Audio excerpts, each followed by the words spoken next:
తత్వవేత్తల పాత్రలు పోతులూరి వీరబ్రహ్మేంద్ర స్వామి గారి పాత్ర ఎలా నటించాడు? నా భూతో నా భవిష్యతి, మరొకడు చెయ్యలేడు అన్నట్టుగానే నటించాడు ఆయన.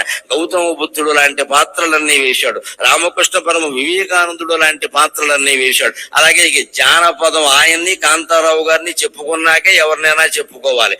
ఆ రోజుల్లో మేము అభిమానులుగా ఊరేగే సందర్భాల్లో ఏ మాట వచ్చినా చెక్కడో వదలడో కదలడో వదలడో చెక్కడో దొరకడో ఇదే గొడవ.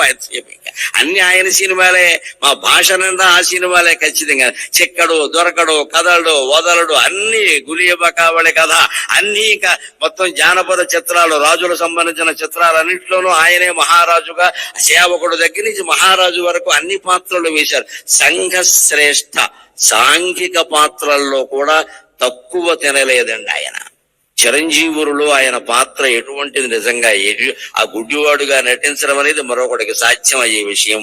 ఉమ్మడి కుటుంబం, తల్లా పెళ్ళామ, కోడలు దిద్దిన కాపురం లాంటి సినిమాలు ఎటువంటివి. ఈవేళ మళ్ళీ యువతరానికి కొత్తగా పెళ్ళైన వాళ్ళకి తల్లా పెళ్ళామ అనే సినిమా చాలా అవసరం. ఈవేళ మళ్ళీ వస్తే బాగున్న సినిమా అనిపిస్తుంది. కోడలు దిద్దిన కాపురం కూడా చాలా అవసరం. ఈవేళ కోడళ్ళు కాపురాలు దిద్దట్లేదు, కంప్యూటర్లో దిద్దుకుంటున్నారు కూర్చొని. అందుకని కోడలు దిద్దిపాడు. ఉమ్మడి కుటుంబాలు లేవు, అన్ని మడి కుటుంబాలు, దడి కుటుంబాలు, విడి కుటుంబాలే. అసలు కుటుంబం ఎక్కడుంది? పోయింది, టొంబం మిగిలింది ఇక్కడ. ఇప్పుడు అర్ధాంగులు తక్కువ, ఆర్డర్ పెట్టేవాళ్ళు ఎక్కువ. నమశివాయ నమశివాయ. అర్ధాంగి ఎందుకంటే ఆర్డర్ పెట్టడానికి, నేను ఆర్డర్ పెట్టుకుంటా, నీకేమో ఆర్డర్ పెట్టమంటా అంతే. మీకు ఇంకా గుంటూరులో కాపురాలు ఏమైనా ఉన్నాయేమో కానీ మాకు హైదరాబాద్ లో కాపురాలు లేవు. హైదరాబాద్ లో కాపురం చేస్తున్న దంపతులు కాదు, స్విగ్గీ జొమాటో, అది వాళ్లే కాపురం చేస్తున్నారు. స్విగ్గీ భార్య, జొమాటో భర్త, ఇందులో వీళ్ళకి 2 పిల్లలు ఉంటారు. ఒకళ్ళు పొటాటో, ఒకళ్ళు టొమాటో.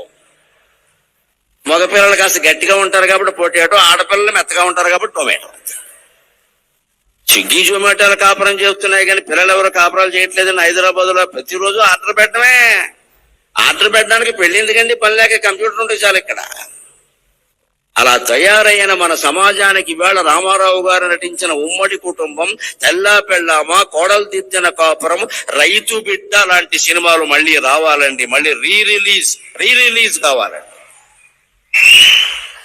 రైతు బిడ్డ సినిమా ఇప్పుడు మళ్ళీ విడుదలైతే ఆయన నాగలి పట్టుకుని భుజం మీద ఉన్న దృశ్యం చూస్తే మళ్ళీ గుంటూరు జిల్లా నుంచి అమెరికా వెళ్ళిన వాళ్ళందరూ వచ్చి వ్యవసాయం చేస్తారండి. నాకు ఆ నమ్మకం ఉంది ఖచ్చితంగా. మగాడంటే ఎలా ఉండాలరా, మనిషి అంటే ఎలా ఉండాలరా అని చెప్పి అమెరికా వెళ్ళిపోయిన వాళ్ళందరూ వచ్చి వ్యవసాయం చేస్తారండి ఖచ్చితంగా. సినిమాల ప్రభావం సామాన్యమైనది కాదండి. సినిమా చాలా పవర్ఫుల్ మీడియా, చాలా శక్తివంతమైన ప్రసార సాధనం. అది దాన్ని ప్రజా సంక్షేమం కోసం, దైవభక్తి పెంచడానికి, దేశభక్తి పెంచడానికి ఉపయోగించుకున్న మహానటుడు ఎన్టీఆర్. ఆయన స్వార్థం కోసం ఆయన నటించలేదు, ప్రజల్లో విలువలు పెరగడానికి నటించారు. అందుకే ఇందాక సత్యనారాయణ గారి ప్రసంగంలో మీరు విన్నారు. వాళ్ళు అసోసియేషన్ పెట్టాక ఆయన్ని పిలిచి సన్మానం చేస్తే, ఏమిటయ్యా అసోసియేషన్ ఊరికి సినిమాలు చూస్తూ కూర్చుంటారా, ప్రజలకు ఏమైనా చేయండి అన్నట్టే. సమాజానికి ఏమైనా చేయండి. నన్ను పొగుడుతారు, ఊరికే నా సినిమాలు చూడటం 3 మంది ఉన్నారు చూసేవాళ్ళు, సమాజానికి ఏమైనా చేయండి. ఈ మాట ఎవడంటాడండి? నిస్వార్థంగా ఉన్నవాడు మాత్రమే అనగలగడమ్మా. ఆ తల్లి కడుపు ధన్యం, ఆ తండ్రి జీవితం ధన్యం, ఎన్టీఆర్ పుట్టిన నేల ధన్యం, ఎన్టీఆర్ పీల్చిన గాలి పీలుస్తున్న మనం అందరం ధన్యులం. పౌరాణిక, చారిత్రక, తత్వ, జానపద, చారిత్రక, సాంఘిక శ్రేష్టమైన పాత్రలు, చారిత్రకమైన పాత్రలు. ఒక కృష్ణదేవరాయల పాత్ర, ఒక చంద్రగుప్తుని పాత్ర ఎవరు నటించగలరండి? ఒక్క ఎన్టీ రామారావు గారు తప్ప. ఇప్పటికీ కృష్ణదేవరాయలంటే ఎలా ఉన్నాడో మనకు తెలియదు. మేమైతే రామారావు గారే కృష్ణదేవరాయలు అనుకుంటాం మేమంటే. అసలు ఇలా మీసం తిప్పుతూ ఉంటే మనవాడు రా, తెలుగు వాడు రా, ఇంక మళ్ళీ అనుమానం ఏమిట్రా, ఇటువంటి మహారాజు ఉంటాడా, ఆంధ్ర భోజుడు మళ్ళీ పుట్టాడా అనుకున్నాడు. ఆంధ్ర భోజుడు అంటే ఆంధ్ర భోజనం చేసేవాడు కాదు. ఆంధ్రంలో కవులని, పండితులని, సంస్కృతంలో భోజ మహారాజు ఎలా పోషించాడో ఆంధ్రంలో కవుల్ని, పండితుల్ని అలా పోషించేవాడిని ఆంధ్ర భోజుడు అంటారు. ఆంధ్ర భోజనం చేస్తే ఆంధ్ర భోజుడు అనరు. అలాగా ఎందులో నటించినా ఒక ముద్ర వేసే విధంగా వివేకానందుడు చెప్పినట్టుగా ఎవరైనా ఎన్నేళ్లు బతుకుతారు ఈ ప్రపంచంలో, నీదంటూ ఒక ముద్ర వేసి వెళ్ళు అంటాడు ఆయన. అలాగా ఆయన ముద్ర అనేక రకాలుగా వేసి వెళ్ళిన మహానుభావుడు. ముద్ర కాదు, భద్రమూర్తి ఎన్టీఆర్ అంటే. ఆయన ఇప్పుడు కూడా ఒక పాత్ర ధరిస్తున్నాడు. ఆయన స్థాయికి తగిన పాత్ర ఆయన ధరిస్తాడు.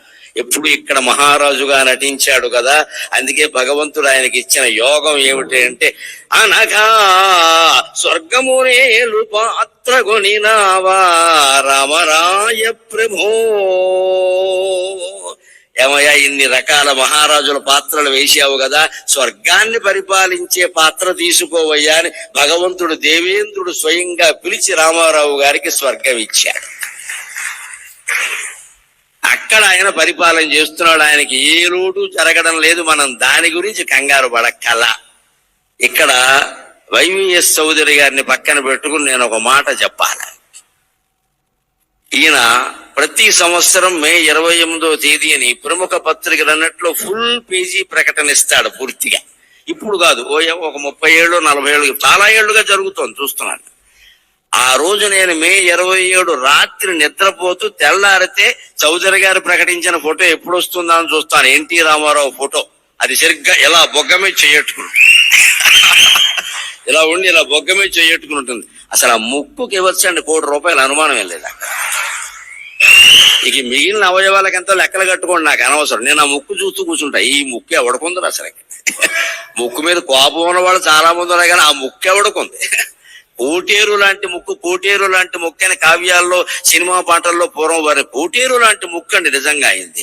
ఆ ముక్కు చూసి ఈ ఫోటో ఈయన ఎక్కడ పట్టుకున్నాడని నేను అడిగాను ఒకసారి. నేను ఇప్పుడు రక్త సంబంధం సినిమాలో సావిత్రి చంద్రుని మించు అందమొలిగించు అంటే ఆ ఫోటో గోడకు తగిలించి ఒక 4 సార్లు చూపించారట. మళ్ళీ ఏ సినిమాలోనూ లేదు, ఎప్పుడూ లేదు.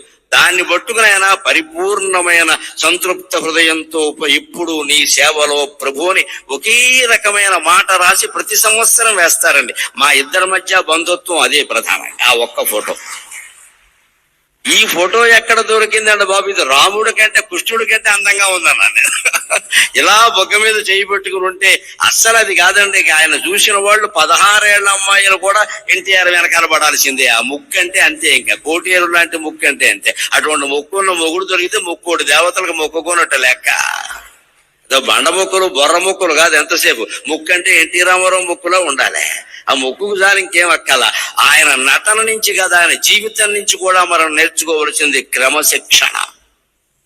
3.5 అంటే 3.5. ముఖ్యమంత్రిగా ఉన్నా 3.5, నటుడుగా ఉన్నా 3.5, వాళ్ళ నాన్నగారి దగ్గర వ్యవసాయం చేసినా 3.5, ఎప్పుడైనా 3.5. తండ్రి నుంచి నేర్చుకున్నది. ఎప్పుడు 3:35కి లేచే అలవాటు ఆయనకి లేదు. గంటిపేట ఆశ్రమంలో ఉన్నా సరే కార్యదర్శులు వణికిపోయేవారు. ఎందుకంటే ఈయన 3:30కి లేస్తాడు, 4:30కి బల దగ్గరికి వచ్చి కూర్చుంటాడు. వెంటనే వాళ్ళు వచ్చి నిలబడాలి అక్కడ, లేకపోతే అయిపోతుంది ఇక్కడ. క్రమశిక్షణ అంటే నాయకుడైన వాడు ముందు తాను కలిగి ఉండి ఇతరులకి చెప్పాలి. బ్రాహ్మీ ముహూర్తంలో లేచాడండి. 4 గంటల నుంచి 5:30 వరకు ఉండే ముహూర్తాన్ని ప్రధానంగా బ్రాహ్మీ ముహూర్తం అంటారు. ఆ ముహూర్తంలో పిల్లలు ఇవాళ యువతరం లేచి మొహం గడుక్కుని కూర్చుని చదువుకుంటే రాని విద్య ఉండదండి. సరస్వతి కటాక్షం కలుగుతుంది ఖచ్చితంగా. 4 నుంచి 5:30 గుర్తుపెట్టుకోండి. రామారావు గారి విజయావకాశాలకి ఒక కారణంగా ఆయన చెప్పారు, నా క్రమశిక్షణ నేను ఈ బ్రాహ్మీ ముహూర్తంలో లేస్తా అని. ఆయన చదివే పుస్తకాలు భగవద్గీత ఇటువంటివన్నీ అప్పుడే చదువుకుని ఆయన చేసే దైవ పూజ ఏదో చేసుకుని 5 గంటలకు ఆయన స్టూడియోలో ఉండేవాడు. చస్తారా అండి హీరోయిన్లు వీళ్ళు రాకపోతే? అక్కడ ఉంటారు, బతుకుతారా ఇంకా అసలు? ఆయన 5ంటికి అక్కడ కూర్చున్నాక ఆయన కూర్చునేవాడు ముందంతే. ఎలాగా ఆయన ఆలస్యంగా వెళ్ళడం, నేను వచ్చే వరకు షూటింగ్ ఆపమండం, నేను సాయంత్రం 4 అవుగానే వెళ్ళిపోతానన్న ఈ అహంకారాలు ఎప్పుడూ లేవండి. ఆయన ఖచ్చితంగా క్రమశిక్షణ పాటించేవాడు. అది ఒక్కటి నేర్చుకుంటే యావత్ జాతి ఎన్టీఆర్ కారణంగానే బాగుపడుతుంది, అనుమానం ఏం లేదు అందులో.